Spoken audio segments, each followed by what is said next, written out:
Banjir dan longsor dahsyat yang menghantam 3 provinsi, Aceh, Sumatera Utara, dan Sumatera Barat menyisakan luka mendalam. Bencana yang dipicu siklon Langka ini membuat para pemimpin dunia internasional menyampaikan keprihatinan mereka. Banyak dari mereka mengucapkan bela sungkawa atas bencana yang telah menewaskan ratusan orang tersebut. Lantas, siapa saja pemimpin dunia yang menyoroti bencana di Indonesia? Simak selengkapnya dalam video berikut.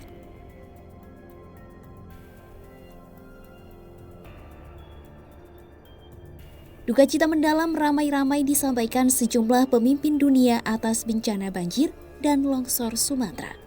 Pemimpin Arab Saudi Raja Salman bin Abdul Aziz Al Saud menyampaikan duka cita mendalam kepada Presiden Prabowo Subianto atas bencana yang terjadi Senin 1 Desember 2025.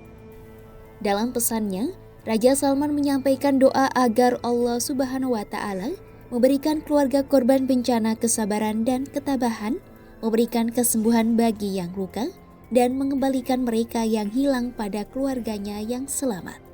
Pesan serupa juga disampaikan putra mahkota dan Perdana Menteri Arab Saudi, Pangeran Mohammed bin Salman bin Abdul Aziz Al Saud. Ungkapan duka cita juga disampaikan Presiden Rusia Vladimir Putin. Putin menyampaikan rasa duka citanya atas bencana banjir besar yang menewaskan ratusan orang dan kerusakan berskala besar kepada Presiden Prabowo Subianto.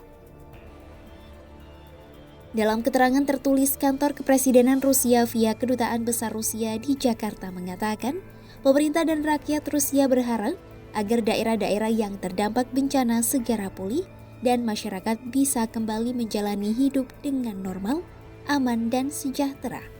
Selanjutnya ada ucapan dari Perdana Menteri Jepang Sanai Takaichi. Takaichi menyampaikan bela sungkawa atas banjir yang melanda Thailand dan Indonesia.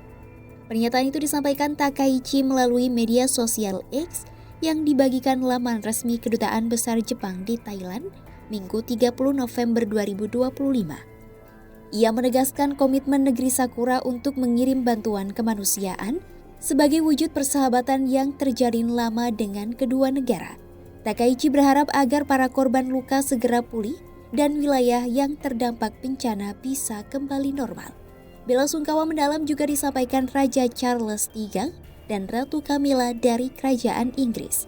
Dalam pernyataannya, Raja Charles menyampaikan keprihatinan terhadap ribuan korban yang terdampak badai tropis di Asia Selatan dan Asia Tenggara, termasuk di Sumatera, Indonesia.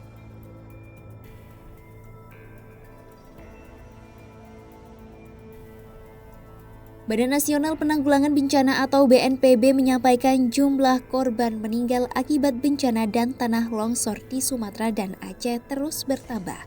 Berdasarkan update terbaru Selasa 2 Desember 2025 siang, korban jiwa bencana ini mencapai 631 orang. Data Dashboard Penanganan Darurat Banjir dan Longsor Sumatera tahun 2025 yang tertulis di situs Pusat Data Informasi dan Komunikasi Bencana atau Pusdatin BNPB menunjukkan korban jiwa di Sumatera Utara sebanyak 293 jiwa, Sumatera Barat 165 jiwa, dan Aceh 173 jiwa. Selain korban meninggal, sebanyak 1.800 orang di Aceh mengalami luka dan 204 lainnya masih hilang. Di Sumatera Barat, korban hilang sebanyak 114 orang dan 112 orang mengalami luka-luka. Sementara di Sumatera Utara, sebanyak 614 orang luka-luka dan 153 lainnya masih hilang. Pusdatin BNPB menuliskan, jumlah total korban luka-luka yakni 2.600 orang, 472 jiwa menghilang, dan 1 juta orang mengungsi. Selain itu, banjir dan longsor dahsyat yang melanda 3 provinsi Sumatera ini membuat setidaknya 3.500 rumah rusak berat, 2.000 rumah rusak sedang, dan 3.500 unit rumah rusak ringan. Bencana yang terjadi turut membuat 277 unit jembatan rusak, hingga 322 fasilitas pendidikan juga rusak. Data ini masih pantauan sementara dan terus diperbarui oleh BNPB secara berkala. Banjir dan longsor yang melanda Aceh, Sumatera Utara, dan Sumatera Barat menjadi bencana kemanusiaan besar yang menelan ratusan korban jiwa. Bukan hanya menimbulkan korban jiwa besar, Bencana ini juga menghancurkan ribuan rumah dan merusak infrastruktur penting lainnya. Para pemimpin dunia internasional pun bersimpati dan menyampaikan duka mendalam kepada Presiden Prabowo Subianto atas bencana yang terjadi. Dunia berharap agar proses pemulihan dan penanganan korban segera membuahkan hasil. Simak terus update berita-berita menarik lainnya hanya di kanal YouTube Kompas.com.